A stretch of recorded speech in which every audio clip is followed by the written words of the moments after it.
आज का हमारा टॉपिक है नॉमिनेशन ऑफ कैंडिडेट्स। देखिए, इस टॉपिक में बेसिकली हम लोग क्या पढ़ने वाले हैं आपको पहले बता दे रहे हैं। इस टॉपिक में हम लोग ये पढ़ने वाले हैं कि जिसको हम वोट देते हैं ना, उसको हम लोग क्या कहते हैं, कैंडिडेट कहते हैं, है ना।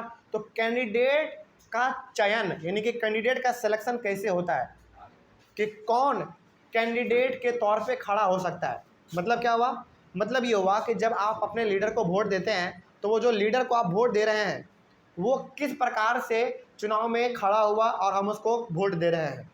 यानी कि आप यहाँ पे बेसिकली ये जानने वाले हैं कि कोई कैंडिडेट कैसे चुना जाता है ना। जैसे फॉर एग्जांपल मान लीजिए, यदि मैं अभी एक टीचर हूँ और यदि मैं इलेक्शन लड़ना चाहूँ तो क्या प्रोसीजर है इलेक्शन लड़ने का, है ना, ताकि हमको भी लोग वोट दे सकें। तो क्या तरीका है, इसी के बारे में हम लोग यहाँ पे अभी बात करेंगे। तो ऐसे कौन लोग हैं जो कि एक हमारे कैंडिडेट बनते हैं, इसी के बारे में बात किया जाएगा। अभी लिखा हुआ है anyone who can be a voter can also become a candidate in election. कोई भी वो इंसान, यानी कि कोई भी वो इंसान जो कि एक वोटर है, जो कि वोट कर सकता है, वो क्या कर सकता है, एक कैंडिडेट भी बन सकता है। बात समझ रहे हो, कोई समस्या है इसमें। जैसे मान लीजिए यदि हम वोट कर पा रहे हैं, यदि हम वोट दे रहे हैं, इसका मतलब कि मेरे अंदर भी ये काबिलियत है कि हम भी क्या बन सकते हैं, कि कैंडिडेट बन सकते हैं और लोग हमको भी वोट देंगे। समझ रहे बात को, यानी कि हम भी एक लीडर बन सकते हैं। तो कोई भी वो इंसान, चाहे वो मेल हो फीमेल हो, जो कि खुद एक वोटर है, वो जो है एक कैंडिडेट के तौर पे खड़ा हो सकता है और वो चुनाव लड़ सकता है या फिर लड़ सकती है। आगे, the minimum age of a candidate to contest election is 25 years. लेकिन इसके पीछे कंडीशन है। कंडीशन क्या है, आपका कम से कम उम्र जो है वो कितना होना चाहिए, 25 साल, कम से कम 25, और उसके ऊपर हो जाए तब तो और अच्छा बात है ना। तो जिस भी कैंडिडेट का, चाहे वो मेल हो फीमेल हो, जिसका उम्र 25 साल या 25 साल से ज़्यादा है, वो एक कैंडिडेट के तौर पे इलेक्शन लड़ सकता है या फिर लड़ सकती है, और फिर लोग आपको वोट देंगे, है ना। यदि आप लोगों के बारे में जानते हैं, लोग आपके बारे में जानते हैं, तो ऑब्वियस सी बात है, लोग आपको वोट देंगे, आके आपको जिताएंगे, है ना। आप उसके एमएलए या फिर एमपी बनेंगे। कुछ डाउट इसमें, समझ में आ रही है बात। चलिए आगे बढ़ते हैं फिर। तो मिनिमम एज रिक्वायरमेंट कितना है, 25 साल। आगे, political parties nominate their candidates who get the party symbol and support. अब आपके मन में सवाल आ रहा होगा कि सर, कभी कभी हम लोग ये सुनते हैं कि फलाना कैंडिडेट फलाने पार्टी से बिलोंग करता है। इसका मतलब क्या हुआ, इसका मतलब ये हुआ कि हमारे ना इंडिया में नेशनल पार्टी भी है, स्टेट पार्टी भी है कि नहीं। तो जब जब हमारा सेंट्रल गवर्नमेंट का चुनाव होता है, तो सेंट्रल गवर्नमेंट में हमारे नेशनल पार्टी अपने कैंडिडेट को चुनते हैं कि हमारे पार्टी से इस जगह से कौन चुनाव लड़ेगा। यानी ये कहानी, जैसे कोई पार्टी जैसे बीजेपी है, ठीक है, हाँ, तो वो अपने एक उम्मीदवार खड़ा करेगा। हाँ, मतलब बिहार से ये लड़ेगा। हाँ, हर मतलब कौन बिल्कुल बिल्कुल। जैसे भागलपुर से ये लड़ेगा, ये पटना से ये लड़ेगा। सही बात है। जैसे बता देते हैं, जैसे मान लो लोकसभा का चुनाव होना है। लोकसभा का चुनाव का मतलब क्या है, सेंट्रल गवर्नमेंट का चुनाव होना, है ना। तो लोकसभा के लिए कितने कॉन्स्टिट्यूंसी है बताइए, इंडिया में टोटल 543 कॉन्स्टिट्यूंसी है ना। तो सपोज करो कि बीजेपी वाले, यानी कि बीजेपी कांग्रेस वाले सारे लोग मिलकर क्या करेंगे, अपना अलग अलग सबका पार्टी है, तो सभी लोग क्या करेंगे, 543 कैंडिडेट्स को सेलेक्ट करेंगे कि इस जगह से, यानी कि इस कॉन्स्टिट्यूंसी से कौन चुनाव लड़ेगा हमारे लिए, इस कॉन्स्टिट्यूंसी से हमारे लिए चुनाव कौन लड़ेगा, इधर से कौन लड़ेगा, इधर से कौन लड़ेगा, है कि नहीं। तो पार्टी क्या करती है, अपने कैंडिडेट को सेलेक्ट करती है कि हमारे लिए कौन लोग चुनाव लड़ेगा। अच्छा, क्या पार्टी किसी को भी चुन लेती है चुनाव लड़ने के लिए? नहीं, पार्टी वैसे वैसे लोगों को चुनाव लड़ने के लिए चुनती है जिसका कि समाज में वैल्यू क्या है, ज़्यादा है, लोग उसको जानते हो, पहचानते हो, उसका रेस्पेक्ट लोग करते हो, ताकि वोट उसको ज़्यादा मिल सके।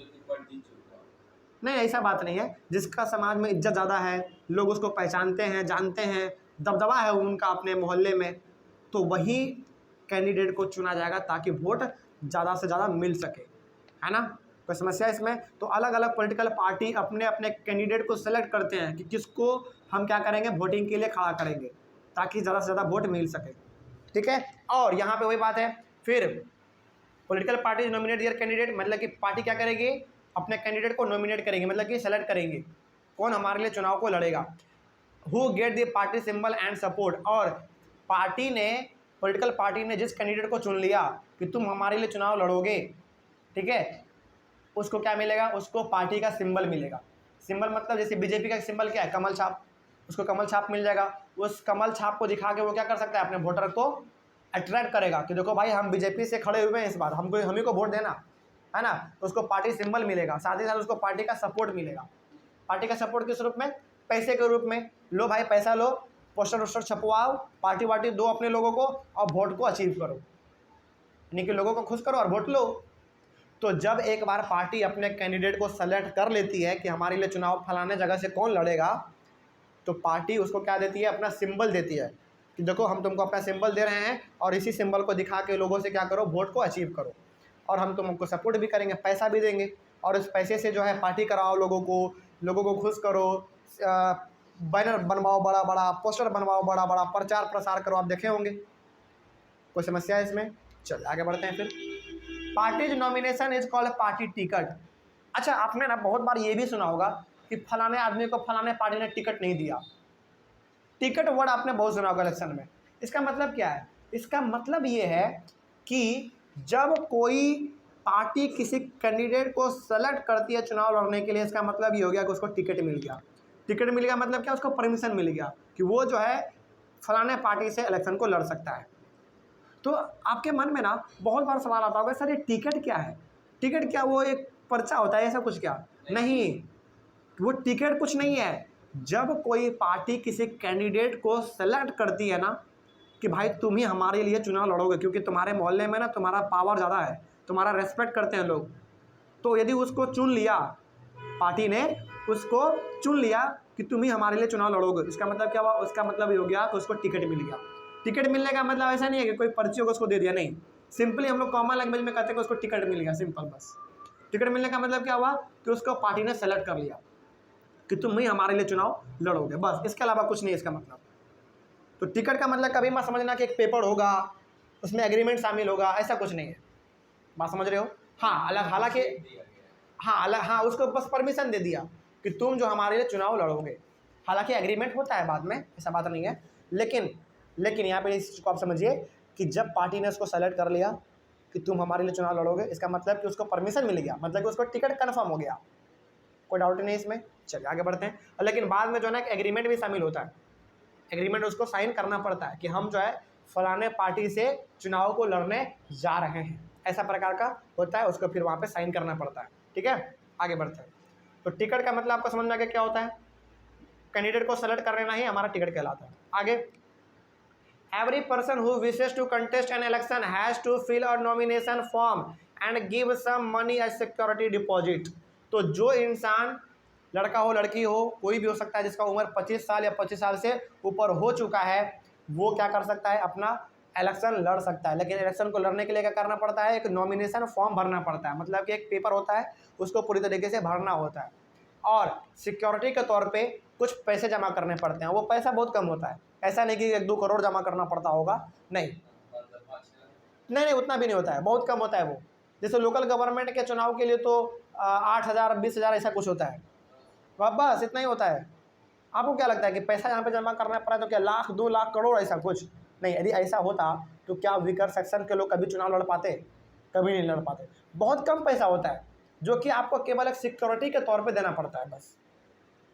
बात समझ रहे हो? ये क्राइटेरिया है हमारे यहाँ का इलेक्शन करने का प्रोसीजर है, बस। ठीक है, तो जो भी कोई कैंडिडेट चुनाव को लड़ना चाहता है तो सबसे पहले उसको एक फॉर्म फिलअप करना पड़ता है, ठीक है, और उसको सिक्योरिटी के तौर पे कुछ पैसे जमा करने पड़ते हैं, बस, और कुछ नहीं। ठीक है, उसके बाद अच्छा, अब आपके मन में सवाल आ रहा होगा कि सर वो नॉमिनेशन फॉर्म में भरेगा क्या? फॉर्म तो है, ठीक है, चुनाव लड़ने जा रहा है, वो भी ठीक है, लेकिन वो फॉर्म में भरेगा क्या? इसके बारे में भी जान लीजिए आप। Every candidate has to make a legal declaration giving full details of, तो जो भी मेल या फिर फीमेल इलेक्शन को कंटेस्ट करने, यानी कि इलेक्शन को लड़ने जा रहा है या फिर जा रही है, उसको नॉमिनेशन फॉर्म में बहुत ही सावधानी के साथ सही डिटेल भरना पड़ता है, क्योंकि यदि आपने सही डिटेल नहीं भरा तो आपको कैंडिडेट के पद पर से हटा दिया जा सकता है, यानी कि आपको चुनाव लड़ने ही नहीं देगा। तो वो डिटेल में क्या क्या होता है, क्या क्या भरना पड़ता है, जैसे देख लीजिए यहाँ पे, serious criminal cases pending against the candidate. पहला तो आप ये बताओ कि आपके खिलाफ कोई केस तो नहीं चल रहा है, आपने कोई क्राइम तो नहीं किया है, पहला ये बताओ। हकीकत में फॉर एग्जांपल बहुत सारे कैंडिडेट क्या करते हैं, किसी के खिलाफ क्राइम का कोई केस चल रहा है, लेकिन वो क्या भर देता है कि नहीं मेरे खिलाफ कोई क्राइम का कोई केस नहीं चल रहा है, लेकिन बाद में जब इलेक्शन कमीशन ऑफ इंडिया को पता चलता है उसके इलेक्शन को रद्द कर दिया जाता है। मतलब कि इंक्वायरी बैठाता है, ऐसा थोड़ी होता है, ऐसा थोड़ी होगा कि आपने कुछ भी लिख दिया और आप उस वो मान लेगा इलेक्शन कमीशन ऑफ इंडिया। नहीं, हमारे भारत में इलेक्शन करवाने का जिम्मेदारी किसका है, इलेक्शन कमीशन ऑफ इंडिया। बात समझ रहे हो, उनका केवल इलेक्शन से ही जुड़ा हुआ काम है। तो जो आप फॉर्म में कुछ भी भर के आ जाएंगे ऐसा नहीं चलता है, आपको सही डिटेल्स में देना पड़ता है। आपने जो भरा है उसके ऊपर ना पूरी तरीके से पूरा एकदम एक सिस्टम बैठता है, उसके ऊपर खोजबीन करता है कि इन्होंने जो भरा है वो सही है कि गलत है ना। तो पूरा तरीके से आपको उसमें सही सही भरना पड़ता है। बात समझ रहे हो। तो पहला बात तो ये आपको भरना पड़ेगा कि आप ये बताइए कि आपके खिलाफ कोई केस तो नहीं चल रहा है, आपने कोई क्राइम तो नहीं किया है ना। पहला बात ये होता है। आगे फिर डिटेल्स ऑफ द एसेट्स, आपके एसेट्स का मतलब आपके पास संपत्ति कितना है ना। संपत्ति के तौर पे आपके पास बैंक बैलेंस कितना है, गाड़ी कितना है, ज़मीन कितना है, आपके घर में प्रॉपर्टी कितना है, सोना चांदी, सब कुछ उसमें लिखना पड़ता है, सब कुछ लिखना पड़ता है उसमें। लाइबिलिटीज़, लाइबिलिटीज़ का मतलब कर्ज, आपके ऊपर कर्ज कितना है ये भी लिखो उसमें। कर्ज नहीं तो मत लिखो। हाँ नहीं, आपके पास यदि बहुत पैसा है तो आपको क्यों हटाएगा भाई, वो क्यों हटाएगा, नहीं हटाएगा वो। जैसे मान लो मुकेश अंबानी के पास कितना पैसा है, लेकिन वो चुनाव लड़ना चाहेगा तो क्या उसको election commission of India permission नहीं देगा, देगा भाई, उसके पास पैसा अपना है ना, है कि नहीं। तो पैसे से यहाँ पे संबंध नहीं है, लेकिन बस ये लिखो कि आपके पास जितना पैसा है वो आपने सही भरा है कि नहीं भरा, कुछ गलत मत भरना, बस यही बात कहता है वो। आपके पास पैसा कम है ज़्यादा उससे मतलब नहीं है इलेक्शन कमीशन ऑफ इंडिया को, उससे को मतलब ये है कि आपने जो भरा है वो सही भरा है कि गलत भरा है, बस। तो आपके पास धन संपत्ति कितना है वो भी लिखो, आपके ऊपर कर्ज कितना है वो भी लिखो, है ना। Of the candidate and his her family, और पूरे अपने फैमिली का बायोडाटा दो, तुम कितने भाई हो, कितने बहन हो, माता का नाम, पिता का नाम, सबका पूरा, मतलब कह सकते हो पूरा खानदान खंगाल लेता है कि तुम्हारे पास क्या है क्या नहीं है, सब कुछ उसमें लिखो। और उसके बाद एक कमेटी बैठाया जाता है, पता करो जरा भर के जो दिया है सही है कि गलत है, गलत निकला तो उसको रद्द कर देगा, इलेक्शन लड़ने ही नहीं देगा। और election of commission of India जो एक बार कह दिया ना उसके बाद को कोई नहीं डाल सकता है। एक बात याद रखिएगा, हमारे इंडिया में कुछ ऐसे गवर्नमेंट के भी हिस्से हैं जिनके ऊपर किसी का बस नहीं चलता है। एग्जाम्पल के तौर पे आपका जुडिशरी, मतलब कि आपका जो सुप्रीम कोर्ट है, हाई कोर्ट है, इनके ऊपर किसी का कोई बात नहीं चलता है, कोई बात चलता ही नहीं है, ये किसी का सुनेगा ही नहीं। प्रधानमंत्री तक के बात को नहीं सुनेगा, ये राष्ट्रपति तक के बात को नहीं सुनेगा वो। यदि सुप्रीम कोर्ट का बस चले ना तो वो राष्ट्रपति को, प्रधानमंत्री को अपने कोर्ट में खड़ा कर सकता है, ये पावर होता है हाई कोर्ट के पास, सुप्रीम कोर्ट के पास। और दूसरा है आपके पास election commission of India. Election commission of India यदि आपको एक बार कह दिया कि आपने जो भरा है वो गलत है, आपके नॉमिनेशन को रद्द किया जाता है, यानी कि आप चुनाव लड़ ही नहीं पाएंगे, तो नहीं लड़ पाएंगे आप, कथनो नाक रगड़ लीजिए नहीं लड़ पाएंगे कभी भी नहीं। मतलब अगले बार तो आप करेंगे, लेकिन उसको आप में क्या करना पड़ेगा, इन्फॉर्मेशन सही देना पड़ेगा।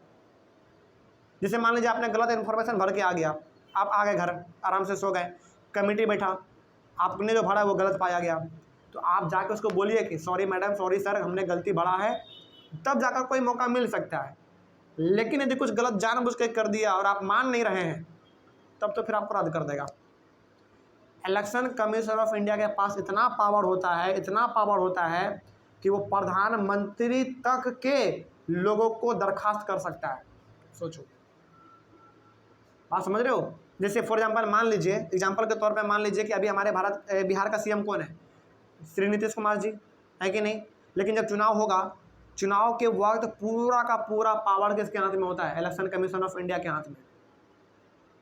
और यदि उस समय पर नीतीश कुमार कुछ उल्टा पुल्टा करेंगे तो उसके नॉमिनेशन को भी रद्द किया जा सकता है। सोचो, इतना पावर होता है उस समय पे इलेक्शन कमीशन ऑफ इंडिया के पास, वो किसी का नहीं सुनता है उस समय पे, उसके सामने सब उस समय पे कठपुतली है। और इसीलिए आप देखते होंगे कि जब इलेक्शन होता है तो सारे के सारे बड़े से बड़े लीडर भी चुपचाप बैठते हैं।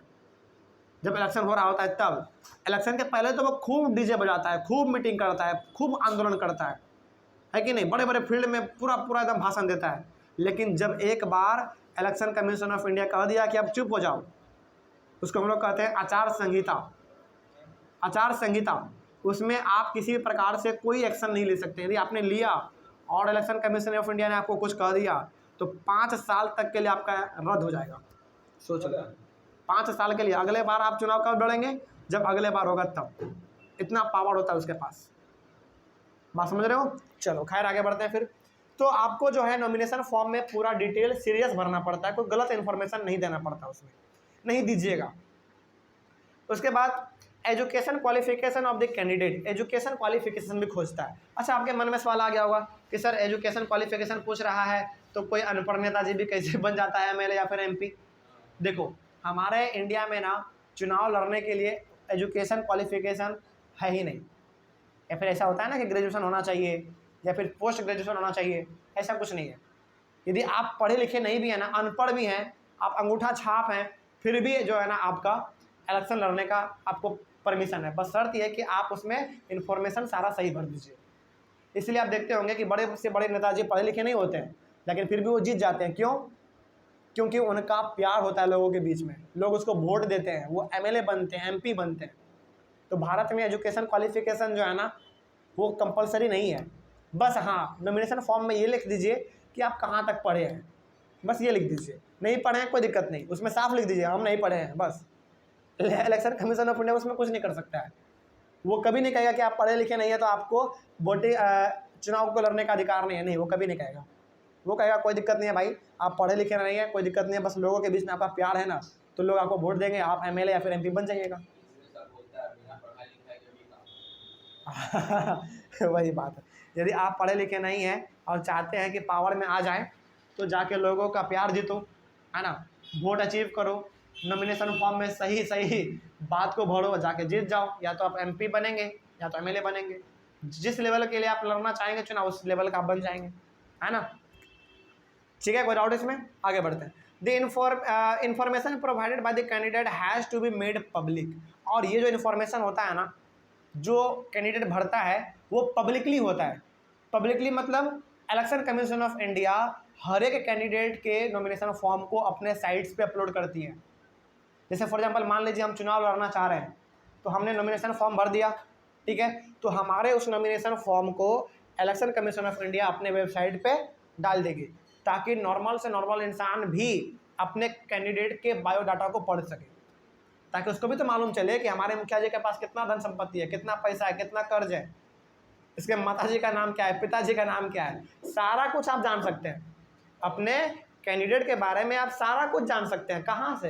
इलेक्शन कमीशन ऑफ इंडिया के वेबसाइट से। यदि आपको जानना हो कि नीतीश कुमार का बायोडाटा क्या है, उसके पास पैसा कितना है, धन संपत्ति कितना है, कर्ज कितना है, उसका फैमिली बैकग्राउंड क्या है, तो इलेक्शन कमीशन ऑफ इंडिया के वेबसाइट पे जाओ, नीतीश कुमार सर्च करो, पूरा बायोडाटा सब खुल के आ जाएगा। ये पब्लिक होता है, कोई भी उसको सर्च कर सकता है, कोई उसको पढ़ सकता है, कोई भी। देखो पब्लिक क्यों किया गया है भाई, लोगों को भी तो पता चले कि हमारा जो कैंडिडेट है उसके पास क्या पावर है, क्या धन संपत्ति है, लोगों को पता चलना चाहिए ना। तो इलेक्शन कमीशन ऑफ इंडिया ये कहती है कि हम कोई भी चीज़ सीक्रेट नहीं रखेंगे, सारा का सारा पब्लिक कर देंगे। लोग आएगा, पढ़ेगा, उसके बारे में फैसला करेगा अपना, अच्छा लगेगा तो वोट देगा, नहीं लगेगा तो वोट नहीं देगा। ये है power election commission of India का। तो किसी भी लोगों का बायोडाटा जो है ना पब्लिकली लॉन्च करने का अधिकार जो है वो इलेक्शन कमीशन ऑफ इंडिया के पास ही है, इसके अलावा किसी के पास नहीं है।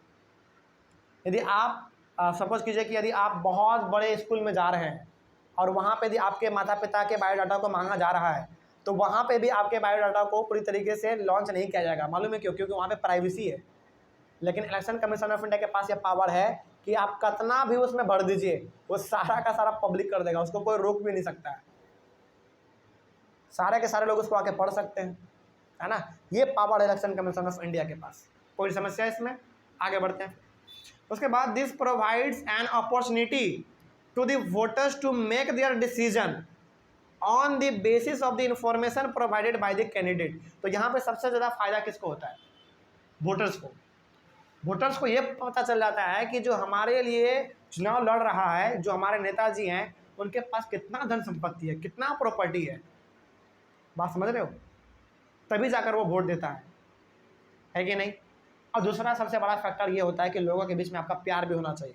लोग यदि आपको पसंद करते हैं तो आप गरीब हो या अमीर हो, आप चुनाव को जीत सकते हैं। बस फ़र्क शर्त ये है कि इलेक्शन कमीशन ऑफ इंडिया आपके खिलाफ कोई ऑर्डर इशू ना कर दे, पहला बात यह है, उससे बच के रहो। दूसरा बात यह है कि लोगों के बीच में आपका प्यार होना चाहिए, तभी तो लोग आपको सपोर्ट करेंगे, है ना, यही चीज़ हमारा। तो क्या ये बात समझ में आ गया पूरा टॉपिक, कोई डाउट इसमें? तो इलेक्शन कमीशन ऑफ इंडिया के पावर के बारे में भी हमने यहाँ पे आपको बता दिया है। तो इस बात को हमेशा याद रखिएगा कि जब इलेक्शन होता है, चाहे वो सेंट्रल गवर्नमेंट का हो, स्टेट गवर्नमेंट का हो या फिर लोकल गवर्नमेंट का हो, चुनाव के वक्त सबसे ज़्यादा पावर यदि किसी के पास है तो वो इलेक्शन कमीशन ऑफ इंडिया के पास है ना। चलिए, तो अगले वाले क्लास में हम लोग डिस्कस करेंगे इलेक्शन कैंपेन के बारे में, ठीक है ना। चलिए, तब तक के लिए thank you very much and have a nice day.